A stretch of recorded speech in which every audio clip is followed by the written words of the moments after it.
Commander Reese Varon sat in the dimly lit command center of the Scorpio, his eyes scanning the walls covered in readouts. The ship's systems hummed steadily around him, a constant undercurrent of activity that barely registered in his mind. His fingers danced across the console, adjusting settings for the long-range scanners. The mission was routine, surveying unmapped sectors of space, cataloging anomalies, nothing to disrupt the calm rhythm of exploration. Yet even here, among the stars, there was something unnerving in the stillness. A sudden flash on the heads-up display caught his attention. Reese narrowed his eyes, pushing his military instincts to the forefront. A signal, an irregularity, had just appeared on the monitoring grid. He leaned in closer, studying the data, running a quick diagnostic. The pattern was unmistakable, a repeating sequence of pulses, not just random noise, but something deliberate. His gut tightened, and this wasn't natural. Azura, analyze that signal, Reese ordered, his voice steady but tinged with an unshakable edge of suspicion. Azura's response was immediate. The ship's AI, a complex amalgamation of logic and calculations, filled the room with her calm, mechanical tone. Analyzing, Commander, the pattern matches a known structure of artificial origin. The sequence suggests communication, not a malfunction. Reese clenched his jaw. Artificial origin. Where is it coming from, he asked, his voice sharp. Source located in Sector 7 Alpha. Distance approximately 3 light days. No registered ships or outposts in that area, Azura replied. Reese stood up abruptly, his mind racing. 3 light days. An unexplored sector.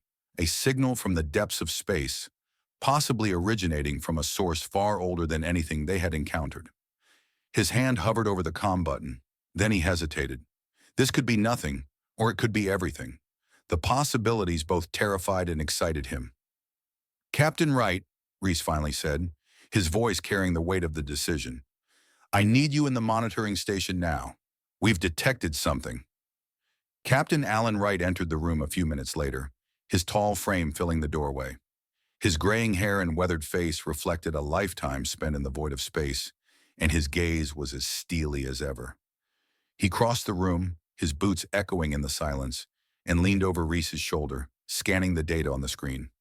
Explain, Wright said, his tone steady but expectant. Artificial origin. The pattern matches known distress protocols, Reese replied, his fingers still hovering over the console.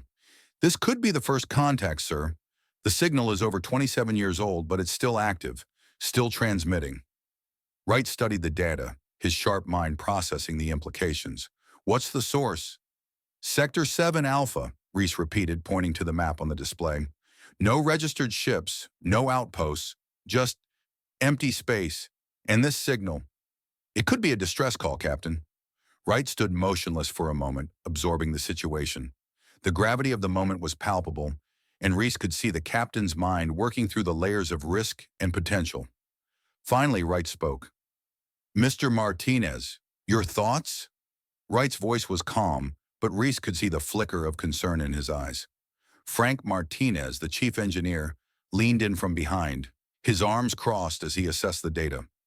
We're in uncharted territory here, Captain, Frank said. There's no guarantee the signal is even coming from a living source. If we divert course to investigate, we're risking a lot. Our antimatter reserves are already running low. If we don't find anything, we'll be too far off course to make it back safely. Lily Cooper, the ship's communications officer, stepped forward, her face lit by the glow of the console. But if it is a distress call, Captain, she said, her voice firm, and if it's been broadcasting for over 27 years, then surely we can't just ignore it.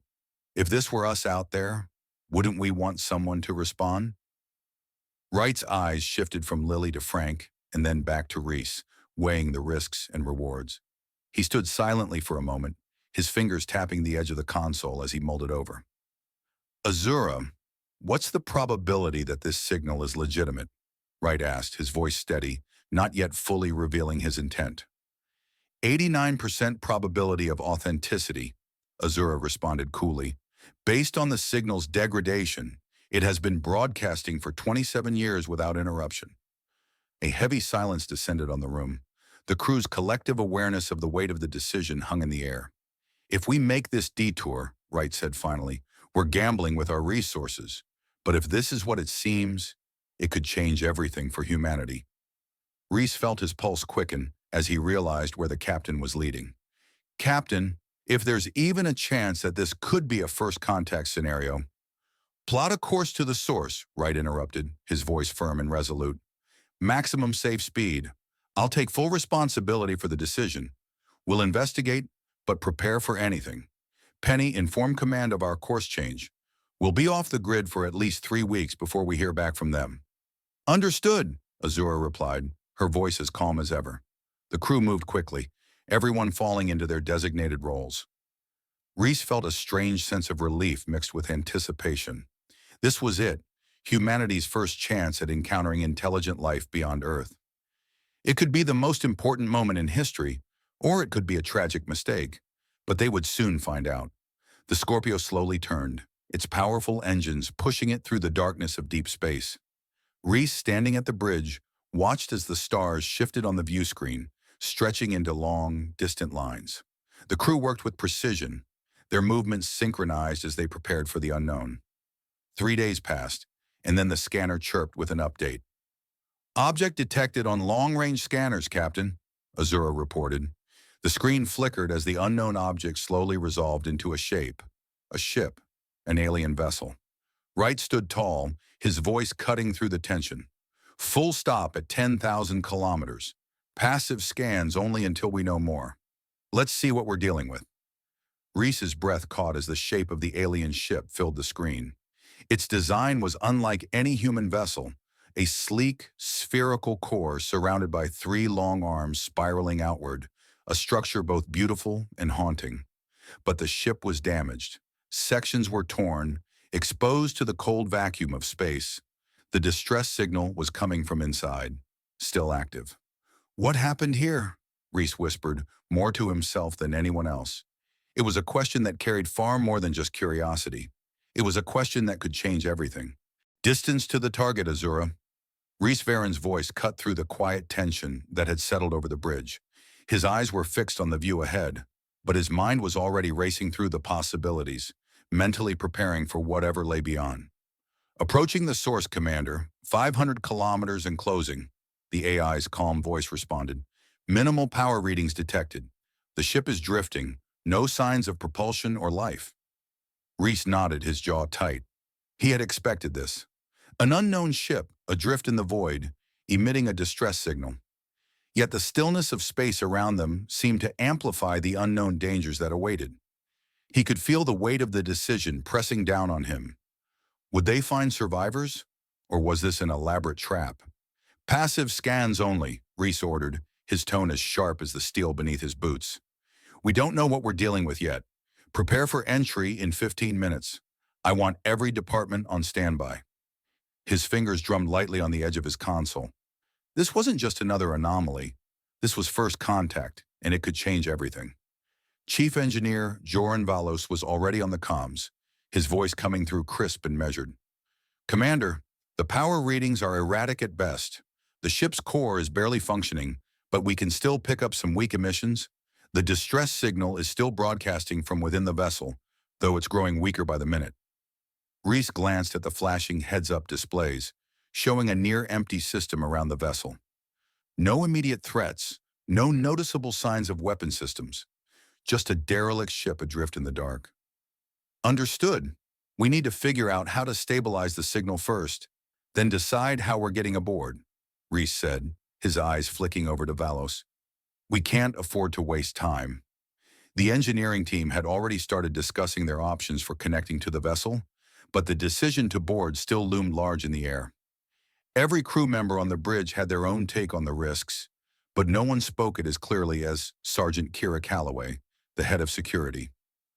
I don't like it, Commander, she said, her gaze fixed on the alien ship, cold and calculating. We don't know what we're walking into. It's been out here for over 27 years, and it's not like we can just walk on board. What if this is some sort of trap? We don't even know if it's safe.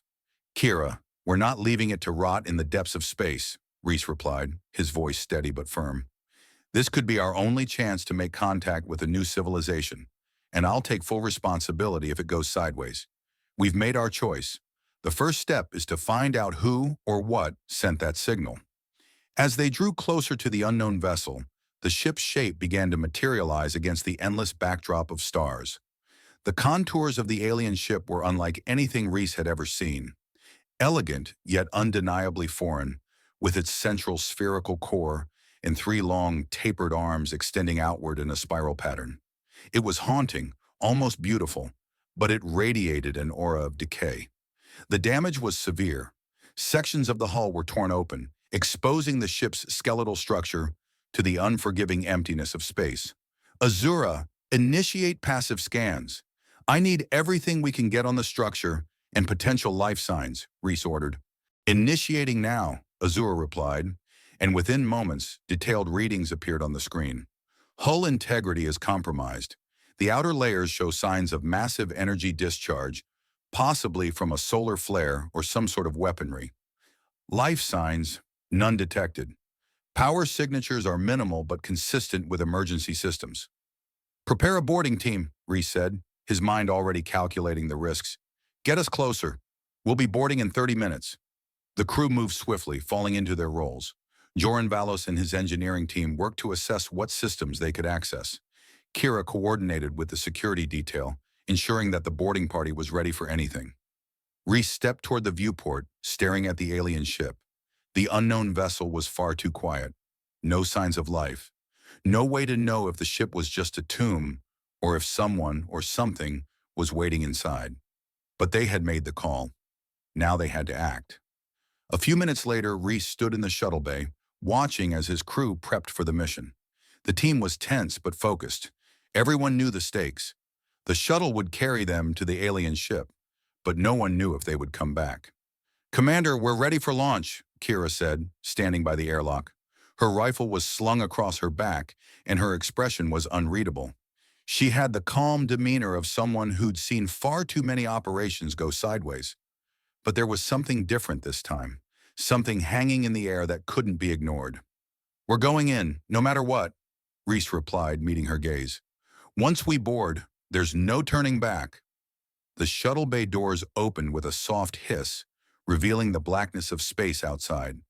The shuttle's engines fired up, and the vessel floated away from the Scorpio, heading toward the massive derelict ship.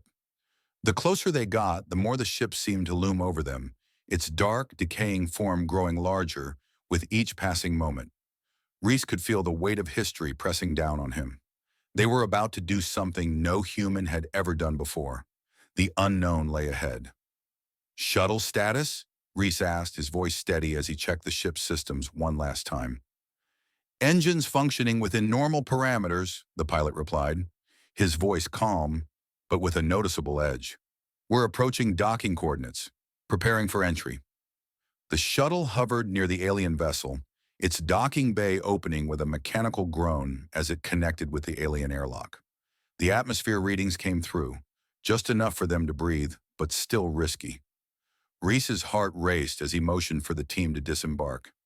Stay alert, Reese reminded them, his voice cutting through the quiet tension. We don't know what's waiting inside.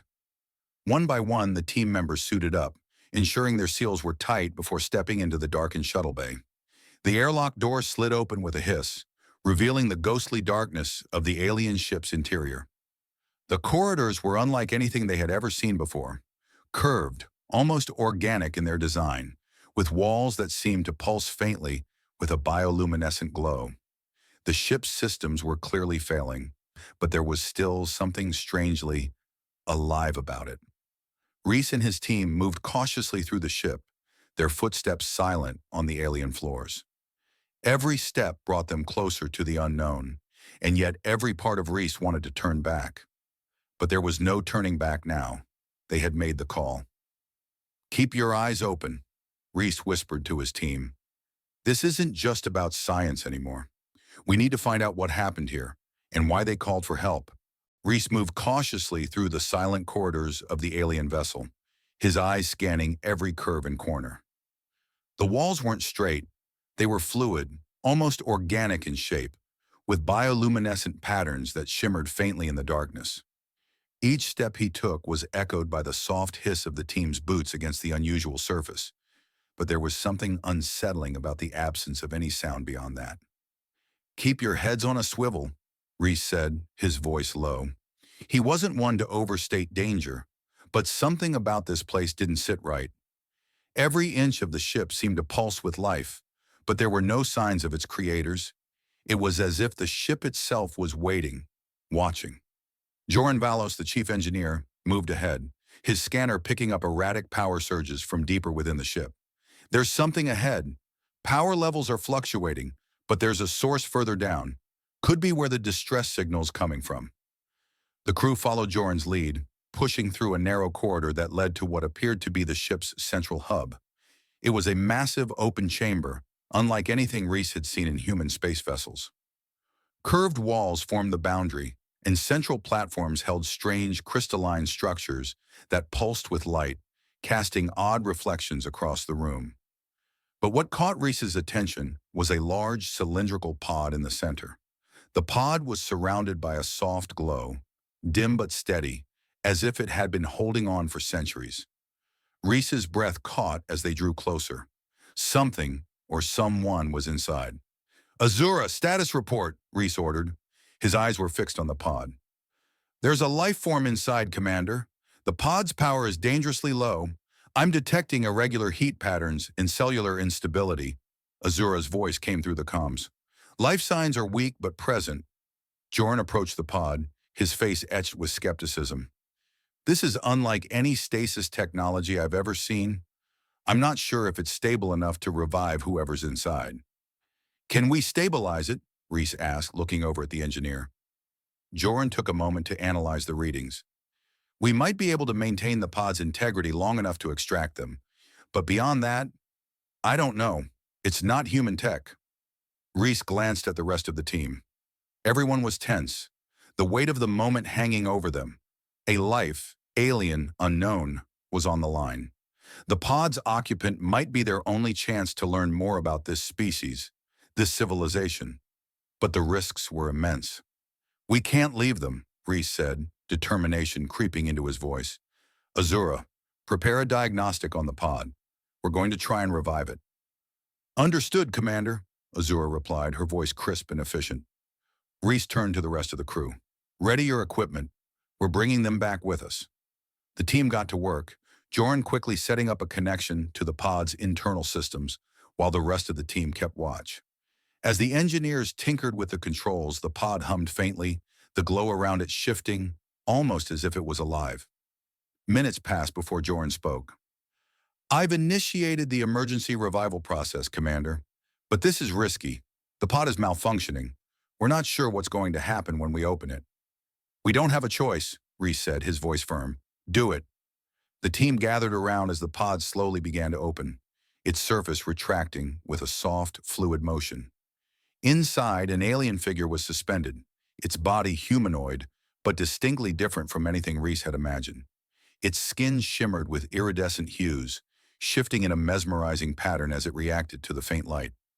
The figure had 4 arms, and its features were delicate but sharp, exuding an elegance that seemed foreign, even in the strange surroundings. "Is it alive?" Kira Calloway asked quietly, her hand resting near her weapon. There was uncertainty in her voice, though it wasn't fear. It was more the unease of the unknown. "Barely," Azura responded, her tone clinical. "Life signs are weak, fluctuating. This is a species we've never encountered." The alien's body twitched. Slowly its eyes, large, dark, and with no visible pupils, flickered open. The team froze, waiting for a sign of recognition, of understanding. For a moment, nothing happened. Then the alien's lips parted, releasing a series of low, musical sounds. It was the faintest whisper, like a song without words. Reese's heart raced. "Can anyone make sense of that?" "We'll need to work on a translation matrix," Azura responded. "It's not a language I'm familiar with, but I'm analyzing the patterns." The alien stirred again, weakly raising one hand, its fingers trembling. Reese stepped forward, slowly lowering his helmet, trying to offer something of comfort in the face of their shared uncertainty. "We're here to help," he said softly, though he wasn't sure the alien could understand him. "You're safe now." It blinked slowly, and then its skin shifted to a soft golden hue. Reese didn't need Azura to tell him it was a positive reaction. The gesture felt like a tentative attempt at communication. "We need to get them back to the Scorpio," Joran said urgently. "They're in no condition to be left here." "Agreed. Let's get them to the shuttle," Reese ordered. With a sense of purpose, the crew began to carefully move the alien being from the pod, placing it into a transport unit for safe transfer. Reese remained close, observing the alien's subtle reactions, each moment drawing them closer to the question of who, what, this being truly was. As they moved through the corridors back to the shuttle, Reese couldn't help but wonder what awaited them on the Scorpio. What would happen when they finally made contact? And more importantly, what would they learn about the species that had sent out the distress signal? There was still so much they didn't know. The soft whir of the medical bay's environmental systems was the only sound Reese heard as he stood over the medical bed. Zikara's pale form lay still, their iridescent skin now more muted, like a faded glow. Dr. Silas Gray moved with practiced efficiency, adjusting the various monitors and checking the alien's vital signs. He wasn't used to treating such a unique being, but the urgency in his actions was clear. "How are they?" Reese asked, his voice low but edged with concern. "Stable for now," Dr. Gray replied without looking up from his work. "The stasis took its toll. I'm not sure how long it'll take for their systems to fully recover." Reese nodded, still uneasy. The decision to bring Zakara aboard was not one he'd made lightly, but now as the consequences of that decision began to settle in, the weight of it felt heavier than ever. He couldn't help but wonder if the universe had set them on a path they weren't prepared for. Zakara's eyes fluttered open again, and this time, their gaze was focused, slow but deliberate. The alien's lips parted, and a soft musical tone escaped. Reese and Dr. Gray both froze, listening closely. It was a simple phrase, but it held meaning. "You saved me." It was a beginning. Dr. Gray leaned over, adjusting the medical equipment to monitor Zikara's fluctuating pulse. "We need to work fast. These readings, they're not human, but we're making progress." As Zikara's condition stabilized, the crew gathered in the medical bay, their initial caution turning into curiosity. Reese stood to one side, observing Zikara's growing responsiveness, but he was also keenly aware of the growing moral dilemma. Lily Cooper, the communications officer, was the first to attempt contact with the alien. She stood near a console, hands poised over the laser plasma display, ready to engage the translation program Azura had been working on. "It's more than just vocalizations," Lily said, typing in quick commands. "Their body language, these color shifts, they mean something. They're trying to communicate in ways we don't fully understand." Azura, the ship's AI, chimed in. "I'm attempting to decode the signals. It appears to be a complex mixture of sound and color, possibly a form of synesthetic communication." Zikra's skin flickered with a soft blue hue, and then a faint green, like the calm before a storm. "We lost," Zikra whispered, their voice soft but strained, resonating with an undertone of sadness that felt raw. "Vorex, no help." Reese took a deep breath. This was no longer about curiosity. This was about something much bigger. "The Vorex," he muttered to himself, eyes narrowing. It was clear now that this was not just a random encounter. The distress signal had come from a vessel belonging to an entire species, the Vorex Collective, and they had clearly been in trouble. Lily, her fingers still hovering over the display, spoke in a measured tone. "The Vorex. They didn't even try to help their own. Zakara's ship was left to drift for years without any intervention." "It doesn't make sense," Reese said, pacing slowly. "A civilization capable of advanced technology and this level of space travel, and they just left their own to die?" He shook his head in disbelief. "We're talking about a species that's used to dealing with cold logic and survival protocols. They calculate risk with ruthless efficiency. But we're different." As Zikara's condition improved, the alien's once muted skin now pulsed with a vibrant spectrum of colors, communicating a range of emotions that Reese couldn't quite decode. Still, the sense of despair remained unmistakable. "I was one," Zakara said, struggling for clarity. "Storm struck ship. Many gone. I was only one left." Their voice was still shaky, but the words began to make sense. Your people, the Vorex, Reese started, testing the waters. They didn't help. Zakara's skin flashed a deep red, the alien's version of anger or frustration, perhaps. Vorex, logic, resources, finite, risk, too high. Vorex, no act, of kindness. The words stung. Reese felt a tight knot in his chest, but before he could speak, Zakara added, You? Helped. Why? No reason. No gain. A long silence followed as the crew absorbed the weight of Zakara's words. The tension was palpable in the air. What was it that made humanity so different? Why did they act when others wouldn't? Dr. Silas Gray spoke up, breaking the momentary silence. We're going to have to make some decisions soon, Commander. I can stabilize Zakara, but they're in no condition to return to their ship. If we don't help them repair their vessel, it's likely they won't survive. Reese clenched his fists, his mind racing.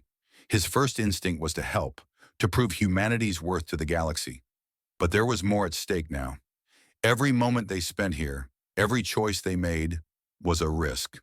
They were far from their original mission, running low on supplies, and with a growing list of priorities pressing in from every angle. The Vorex, what were they really about? They had a reputation for cold calculation and unemotional decision-making, and now here was one of their own, seeking help after being abandoned.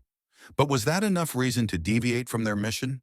Could they afford to help an alien species at the expense of their own? Reese turned to his senior officers, his voice steady but carrying the weight of the decision. This isn't just about the mission anymore. It's about what we stand for. We've already made the choice to help Zakara. We can't walk away now, but we need to be smart about it. Do we even know what we're getting into? Joran asked, his tone cautious. We repair their ship, and then what? Do we become targets for their enemies? Or worse, do we just waste resources on something we don't understand? We repair the ship, and we make sure they're in a position to pay it forward, Reese said, his voice firm. We show the Vorex what it means to stand by others, even when it's not in our best interest. We're not just helping Zakara, we're sending a message. But how much are we willing to risk? Lily asked, her brow furrowed. We're on the edge of running out of resources, and we've got a mission we're supposed to be fulfilling. If we don't finish our mission, Reese interrupted, we do this. We finish what we started, but we can't turn our backs on this alien race. They might be cold and calculating, but that's not who we are. We act based on compassion, and right now, we have to make the choice to help them. He exhaled deeply, his resolve hardening. We proceed with the repairs. Let's get to work. The moment the Vorex patrol ship emerged from the black void of space, a chill settled over the Scorpio. It was enormous, a near-perfect sphere with sleek, seamless surfaces that reflected the dim light of distant stars. There were no windows, no visible markings, nothing to give away its purpose beyond its size. Reese Varon, standing on the bridge, couldn't help but feel a growing sense of unease. The Vorex had arrived, and with them, the weight of 1,000 calculated decisions. Captain, Lily Cooper called, her voice tight with a trace of tension. They're hailing us. On screen, Reese replied, his hands clenched into fists. There was no time to prepare for what was about to unfold.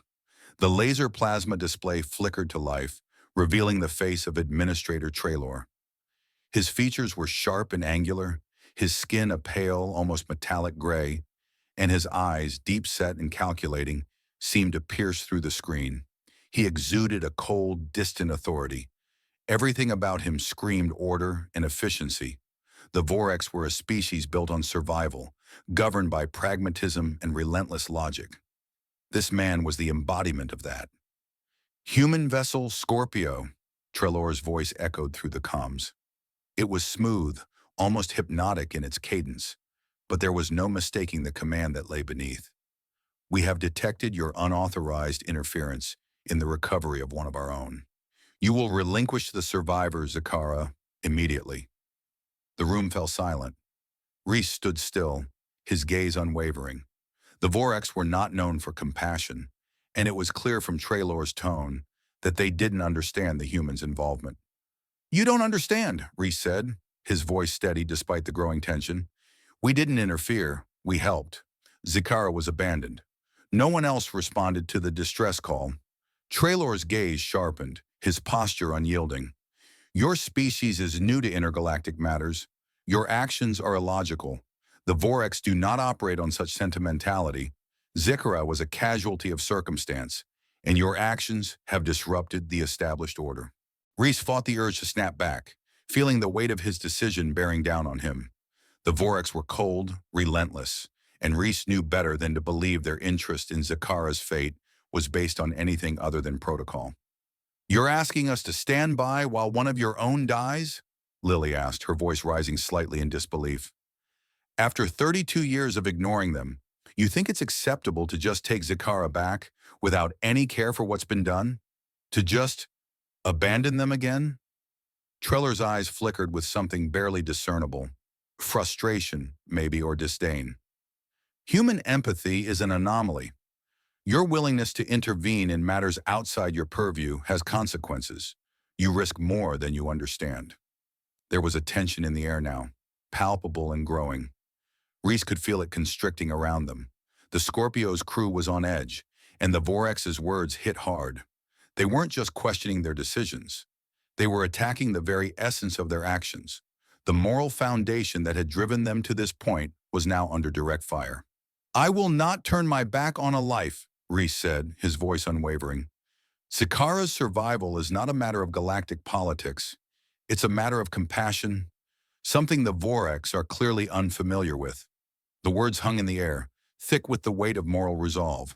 Treller's expression hardened. The Vorex had no room for human idealism.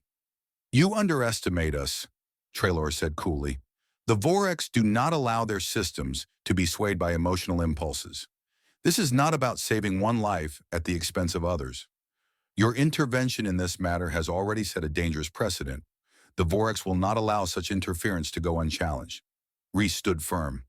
"Zakara isn't just one life. They represent a chance for all of us to learn something about compassion, about cooperation, something that goes beyond galactic efficiency. The Vorex may be an ancient species, but that doesn't mean you have all the answers." Treller's eyes narrowed. "This conversation is over. Prepare for the return of Zakara. You will comply or face the consequences of your actions." "No," Reese said, cutting through the tension. "We will not return Zakara. We will finish the repairs and ensure they have a chance to live, even if it risks our mission, even if it risks everything." The silence that followed was thick. The Vorex leader seemed to consider his next words carefully, as though weighing the balance of power. Then his expression softened, but only slightly. "Very well," Traylor replied. "But know this, Captain Varen. This is not the end. There will be consequences for your actions." The screen cut to black as the communication ended. Reese let out a breath he hadn't realized he was holding. The gravity of their decision had only just begun to settle in. The Vorex were not a species that would forget this. But it didn't matter. He had made his choice, and the crew had followed. "Azura," Reese spoke, his voice low but determined. "Prepare the crew for the next phase of repairs. We're finishing this mission, no matter what it costs." The ship's AI acknowledged the command without hesitation, and Reese turned to his crew. There were no words of reassurance. No need for them. The crew had already chosen their path. The Vorex might see them as reckless, but Reese knew they had done the right thing. Now the future would be shaped by their actions. As the crew moved forward, tensions with the Vorex would only grow. The political stakes were rising, and the consequences of their compassion were yet to be fully realized. Reese didn't know how this would end, but he did know one thing. Humanity would not let go of what it believed in. Compassion wasn't just a weakness, it was their greatest strength. The Scorpio shuddered as the Vorex ship's hull began to vibrate under the strain of repairs. Despite the tension that had been brewing between the humans and the Vorex, the work was moving forward. Joran Valos, the chief engineer, stood before a complex control panel, his fingers flying over the interface as he and his team started to integrate human technology with the alien system. The air was thick with the hum of activity, the constant flicker of heads-up displays as they brought Zakara's ship closer to life. Reese Varan observed the scene from the central console, his mind balancing the technical difficulties with the deeper moral implications. As they worked, he could feel the weight of his decision to continue helping Zakara despite the risks. The Vorex, standing by with arms crossed, were silently watching the process. Trelawney had refused to acknowledge any human contributions, but Reese saw the flickers of doubt in his eyes. It wasn't much, but it was something. "Captain," Joran called, his voice tinged with exhaustion, "the systems are responding, but this technology, it's so different from anything we've worked with. We're learning, but there's no guarantee this will hold." Reese nodded, his gaze fixed on the display as a series of diagnostic checks ran across the laser plasma screen. "Do what you can. We're not leaving until it's operational." The crew worked tirelessly, but even as they made progress, Reese knew there was something simmering just below the surface. The Vorex were not entirely convinced by the humans' approach. The sheer audacity of their actions had left a ripple in the cold logic of the Vorex's worldview, and Treller's silent judgment weighed heavily on the crew. Treller himself had not lifted a finger to help, standing by in his usual detachment. Yet Reese could feel the growing tension in the air. The Vorex were accustomed to dealing with problems with methodical efficiency, not compassion. What they were witnessing now was something entirely alien to them, but a willingness to risk resources and possibly lives for someone else's survival. "Captain, we've completed a partial restart of the ship's energy core," Susan Miller, one of the engineers, reported. "It's not stable, but it's functioning enough to give us more time." Reese nodded, moving closer to examine the readings. The alien vessel was showing signs of life, but only just. The energy levels were weak, flickering like a dying ember. "It's not enough," Joran muttered, frustration creeping into his tone. "If the Vorex don't help us—" "They will," Reese interrupted, his voice firm. "But not because of the protocol. They'll help because it's the right thing to do." As the crew continued, Reese stole a glance at Zakara, still unconscious in the medbay. She had stabilized, but the trauma from the energy storm had left its mark. Zakara's body was weak, but her mind, even in her unconscious state, seemed to be reaching out to them. Reese didn't know what they had truly learned yet, but he knew there was more to Zakara's survival than just a lucky break. In the corner of the room, Traylor stood watching, his features a mask of indifference. Reese walked over to him, his footsteps echoing in the quiet of the ship. "You've seen what we're doing," Reese said, his tone calm but resolute. "We're saving your people, Traylor. It's not a matter of protocol. It's about doing what's right." Treller's gaze was cold, and for a moment, Reese wondered if the Vorex leader would finally speak. When he did, his voice was measured, almost disappointed. "Your persistence is unexpected," Treller remarked, his expression hard. "But your methods are inefficient. I don't understand why you would risk everything for a single life." Reese met his gaze steadily. "Sometimes the value of a life isn't measured by efficiency, it's measured by what we're willing to sacrifice for it." Treller's eyes flickered, the smallest crack in his impassive demeanor. Reese had made his case, but it was clear that Treller was still holding fast to his convictions. As the crew continued their work, the sense of urgency mounted. They couldn't afford to wait forever, not with the ship's core still unstable and Zakara's condition worsening. Despite the growing animosity, the humans carried on, determined to finish what they had started. The Vorex, ever the observers, stood by, watching. Then, as if to prove that there was no room for complacency, sabotage struck. The first blast echoed through the ship, followed by a series of smaller explosions. Reese's eyes snapped to the security feed, his pulse racing. The sabotages were clearly deliberate. Someone, perhaps a faction of Vorex loyalists, still suspicious of the humans, had struck. "Alert the crew," Reese barked. "Get to the source of the explosions. Don't let them slow us down." The security officers scrambled to the scene, but Reese knew that this would be more than just another technical issue. The sabotage was a message. Someone still wanted the humans gone. The tension was palpable now, and the stakes had risen. Reese stood still for a moment, his mind racing. He couldn't afford to let this derail them. His crew, his people, they had put their faith in him, and he wasn't about to let fear or political pressure undo everything they had worked for. "Joran, what's the status on the repairs?" Reese asked. We've got control of the damage, but this could get worse, Joran replied, his voice strained. We can't keep this pace without more support. Reese clenched his jaw. We're not backing down. Fix it, or we'll find a way to keep going without it. We're getting Zakara to safety. Zikra, unconscious in the medbay, had no idea of the danger that was mounting around them. But for Reese, this was more than just a mission. It was a test of his leadership, his crew's resolve, and the very core of what humanity stood for. As the crew continued to battle against sabotage that could cost them everything, Reese couldn't shake the feeling that the Vorex were watching, waiting for them to fail. But he wasn't going to let that happen. The human spirit was stronger than their cold logic. He had no doubts about that. The Scorpio's crew worked tirelessly on the alien vessel, every repair inching them closer to completing the impossible. Yet, despite the visible progress, Reese Varen couldn't shake the feeling that something deeper, something far darker, was lurking beneath the surface of their efforts. The tension between the humans and the Vorex was palpable, but it wasn't just about who had the right to repair the ship anymore. It was about what the Vorex and their mysterious civilization had been hiding all along. In the dim light of the engineering bay, Zikra stood before a console, her skin shimmering with the familiar soft colors of concentration. The lights on the Vorex ship blinked intermittently, and every so often she would tap into the data they had recovered from the damaged systems. The room was heavy with the silence of discovery. The Vorex had no concept of why they were helping Zakara. They had simply been forced to. But as Zakara connected more pieces of the puzzle, it became clear to Reese and his crew that what they were uncovering could change everything. Captain, Zakara's voice broke the silence, hesitant yet urgent. There is something you must understand. My people, the Vorex, they are not simply the cold, efficient beings you think they are. The way they operate, it is all by design. They allow their ships to be abandoned, lost in space to eliminate weaker species. Reese turned sharply towards Zakara, his brow furrowed.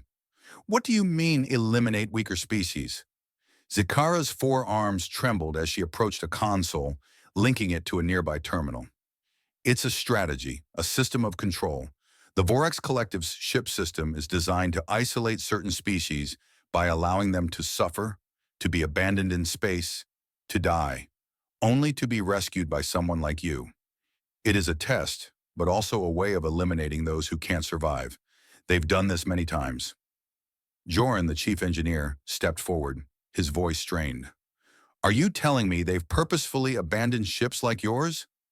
Left them to drift with no intention of rescue? Yes, Zakara confirmed, her eyes flickering with sorrow. The signal from my ship was a trap, a test, one they believed only the strong would answer. The Vorex never intended to save us. They consider us expendable, just another part of their machine. The weight of the revelation hit Reese harder than any of the physical threats they'd faced so far.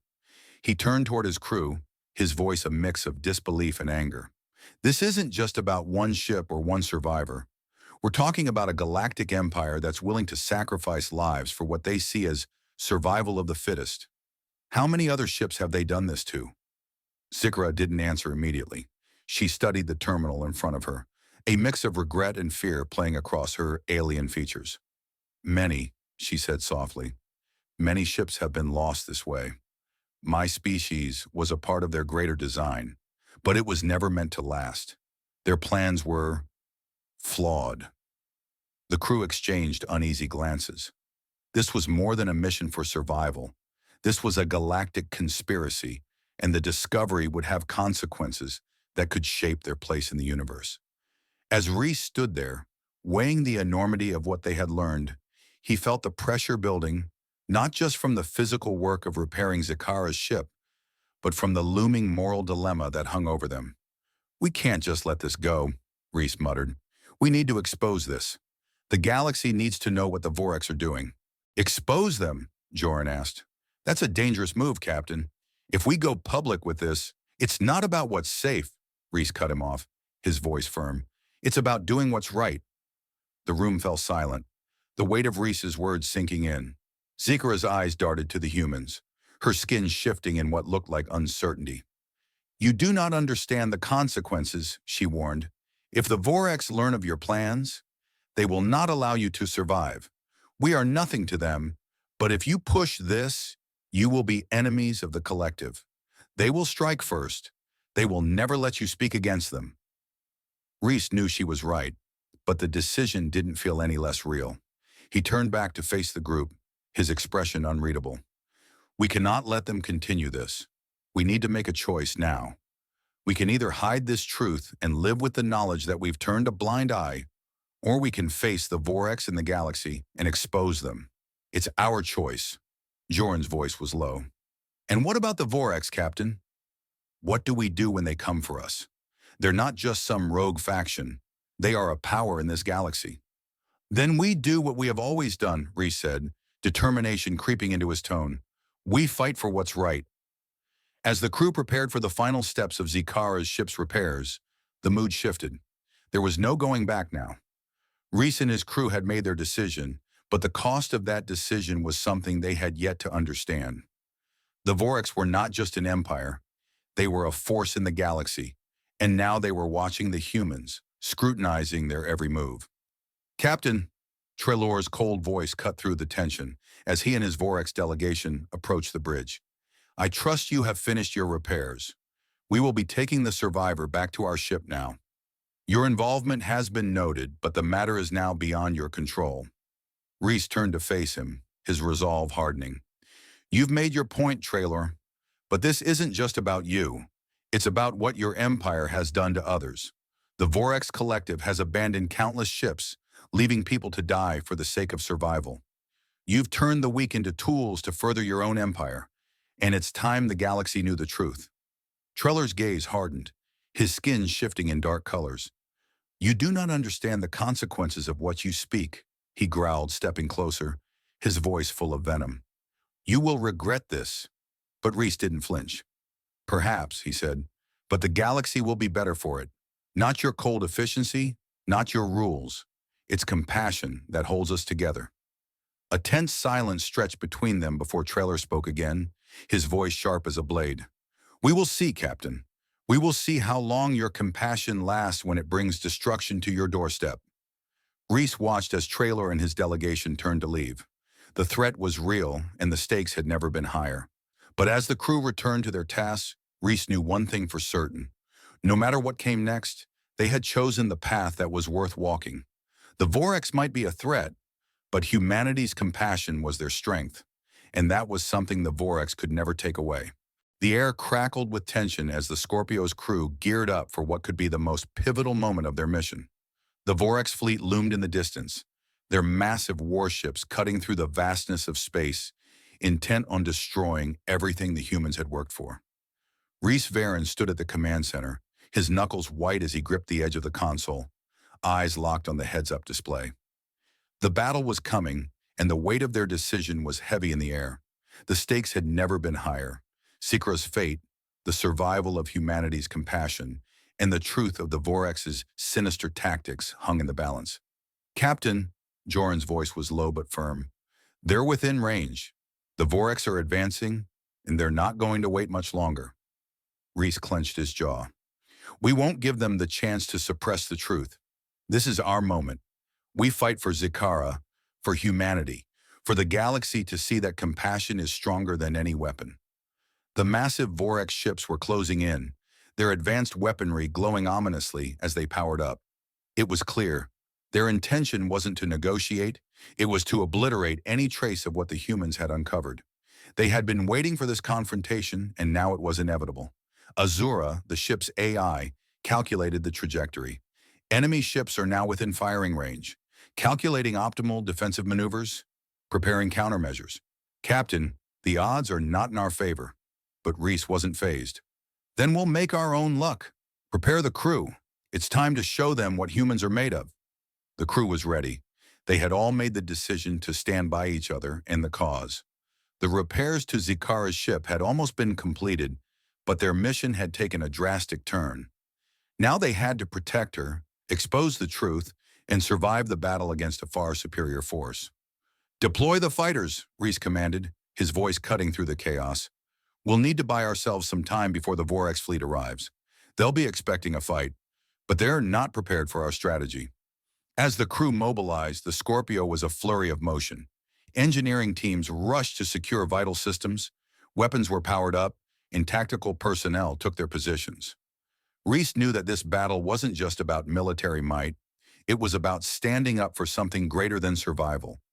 It was about preserving the essence of what made humanity unique: compassion, empathy, and the willingness to help even those who had once considered them beneath notice. The first shots fired. The Vorex unleashed a barrage of laser fire that illuminated the darkness of space, sending shock waves through the Scorpio's hull. The ship rocked violently, but the crew held steady. Reese's voice rang out over the comms. "Return fire! Target their engines! Cripple their ability to advance!" The Scorpio retaliated with a force that surprised the Vorex, their own systems miscalculating the humans' tactical prowess. The exchange was intense. Laser fire, debris scattering through space, the Vorex ships adjusting and countering, but the humans weren't backing down. Reese had expected this to be a fight of numbers, but humanity's ingenuity was proving more of a threat than anyone had predicted. Joran's voice came over the comms, strained but determined. "Captain, their shields are holding, but we've damaged their main reactor. They'll be slow to recover." "Good," Reese replied, his hands moving deftly over the controls. "We don't need to win this fight. We need to give the truth a chance to escape." With every blast exchange, the weight of the moral dilemma grew heavier. Reese knew that if the Vorex were defeated, their true nature would be exposed. But at what cost? He had to trust in the resolve of his crew. They had made a choice: to fight for something greater than themselves. Meanwhile, on the bridge, Zikara remained in a secure room, under the watchful eyes of the medical team. The Vorex had intended for her to be nothing more than a pawn in their larger game. But now she was an ally, someone whose survival would change the fate of the galaxy. "Captain," Zikara's voice came over the comms, calm despite the chaos. "The Vorex will not stop until their empire is protected, but they do not understand what it means to live with compassion. It is not weakness, it is strength." Her words rang through Reese's mind. Compassion. The Vorex had misunderstood it for centuries, seeing it as a flaw. But the humans, his crew, had shown that it was a power worth fighting for. "Let's finish this," Reese muttered to himself. Suddenly, a blaring alarm sounded on the bridge. "Captain, enemy reinforcements are entering the sector," Azura reported. "They're preparing for a direct assault." Reese didn't hesitate. "Prepare to engage. This is it." The final clash erupted with devastating force. Reese led the charge, coordinating every move with precision, each maneuver more dangerous than the last. The Scorpio's fighters took to the stars, weaving in and out of enemy fire, creating openings for the main ship to strike. The Vorex retaliated with their heavy artillery, but the humans were relentless, using their ingenuity to disrupt the enemy's offensive. Trailer's ship appeared, gliding into view like a monstrous shadow. The leader of the Vorex, observing the battle from afar, knew the stakes were escalating. He knew that if the humans didn't back down now, there would be no negotiation, only war. "Captain Varen," Trailor's cold voice came through the comms. "You think your compassion will save you? You think your actions will lead to peace? You are naive, humans." Reese's expression remained resolute, unshaken by Trailor's words. "Naive. Or perhaps it's your empire that has forgotten the true meaning of survival. We're not here to conquer, Trailor. We're here to ensure that no one is abandoned in the dark ever again." The Vorex leader's skin shifted with anger, but he could not deny the truth behind Reese's words. The battle raged on, but now the stakes had shifted. It was no longer about a simple skirmish. It was a fight for the soul of the galaxy. In the final moments of the battle, as the Vorex fleet began to retreat, Trailor made one last attempt to bargain. "You will regret this, humans. You will face consequences for your interference." But Reese wasn't listening anymore. "We'll face whatever comes, because we know the truth and we'll stand by it." With the Vorex forces broken, the crew of the Scorpio stood victorious. But it was not a victory born of weapons or tactics. It was a victory born of compassion, of choosing to fight for what was right, no matter the cost. The Vorex had been defeated, not by force, but by the very qualities they had scorned. As Reese watched the damaged ships retreat into the void, he knew the galaxy would never be the same. The truth had been exposed, and the cost of compassion had been paid. Now the crew of the Scorpio would continue their journey, not as conquerors, but as those who would teach the galaxy what it meant to help, to care, and to stand united. The last of the Vorex ships limped away from the battlefield, their once imposing war fleet now reduced to a shadow of its former might. The Scorpio stood its ground, the engine hum of the ship barely audible as the crew took in the aftermath. The vastness of space felt eerily quiet now, the tension finally ebbing away into an uneasy peace. Rhys Varen leaned against the command station, his fingers twitching involuntarily, as if still bracing for a blow that no longer came. "We did it," he muttered under his breath. But it didn't feel like a victory. Not in the traditional sense. They hadn't won through might. They'd won by standing firm in the face of an empire's cold, calculating logic and choosing instead to act with compassion. "Captain," Joran Valos's voice cut through the silence, and Rhys looked up, finding his chief engineer standing by the console, a solemn expression on his face. "The Vorex. They're retreating. No more fire coming our way." "It's over then," Rhys said, his voice low, filled with something that was part relief, part uncertainty. "The Vorex have pulled back, but what does that mean for us now? For humanity?" Joran didn't answer immediately, his gaze drifting toward the screen that showed the retreating enemy vessels. The Vorex were a powerful, advanced civilization, and now humanity had done something no one had expected. Stood up to them. But there was no satisfaction in the victory, only the knowledge that their actions had cost them something too. "It means we're not done yet, but it also means we've proven a point, Rhys. A point that will echo far beyond this moment." Rhys nodded, his eyes narrowing with resolve. The battle had been fierce, the stakes high, but they had done what needed to be done. They had proven that compassion wasn't just an ideal, it was a force to be reckoned with. "Captain," Azura's voice hummed over the comms, the ship's AI offering its neutral assessment of the situation. "Vorex vessels have now entered deep space. No further engagement is anticipated at this time. The Scorpio's systems are stable. We have succeeded in defending the core principles of human intervention. The ship is safe." "We did what we had to," Rhys replied, pushing away the unease in his chest. "Now we move forward." The crew stood in the quiet aftermath, each of them still processing the events that had unfolded. Rhys could see it in their eyes, the weight of the decision they had made, the truth of their actions, and the realization that they had done something that, while costly, had shifted the course of their mission, and perhaps the galaxy itself. A soft chime from the communication station signaled the arrival of a new transmission. Rhys raised an eyebrow, glancing toward the console as it flickered to life. "Lily?" he asked, his voice calm but curious.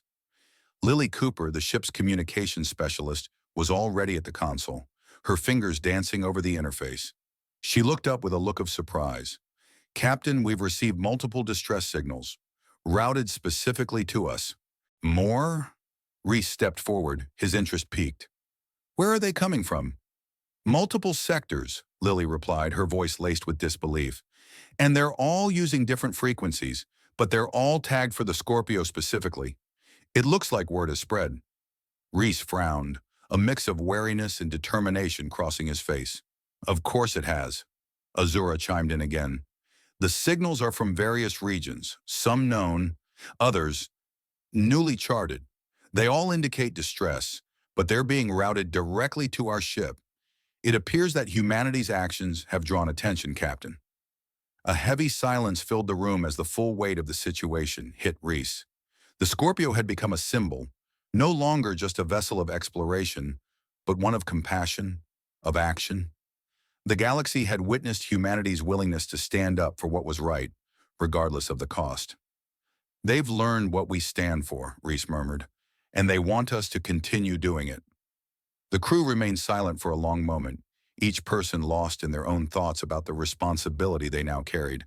But the silence was broken by a soft, hesitant voice. Zakara's. "Captain," Zakara said, stepping into the bridge, her form still fragile but growing stronger with each passing day.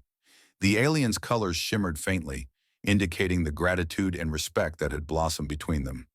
I must return to my people, but I will carry with me the knowledge of your actions, your compassion. I will share this with the Vorex and with anyone who will listen. Reese looked at Zikara, his expression softening as he nodded. You'll do more than that. You'll change things, Zikara. I know it. Zikara nodded, her forearms folding gently across her chest. Perhaps the galaxy will see that strength is not only in power, but in kindness. Perhaps my people will finally learn what it means to truly care for others. With a quiet smile, Zikara turned to leave, but not before turning back to Reese, her expression one of profound respect. You've taught me much, Reese Varen. Thank you. As the alien departed, Reese felt the weight of the moment settle around him. Humanity wasn't just a speck in the cosmos anymore. They had carved their place in the galaxy, not through military might or technological superiority, but through an unwavering commitment to help others, no matter the cost. Captain, Azura's voice cut through his thoughts once again. New distress signals are being received. Shall I plot a course? Reese smiled softly, a sense of quiet pride filling his chest. Yes, plot the course. We have work to do. As the Scorpio's engines roared to life, Reese knew this was only the beginning. There were many more distress calls to answer, many more lives to help, and humanity would answer every single one.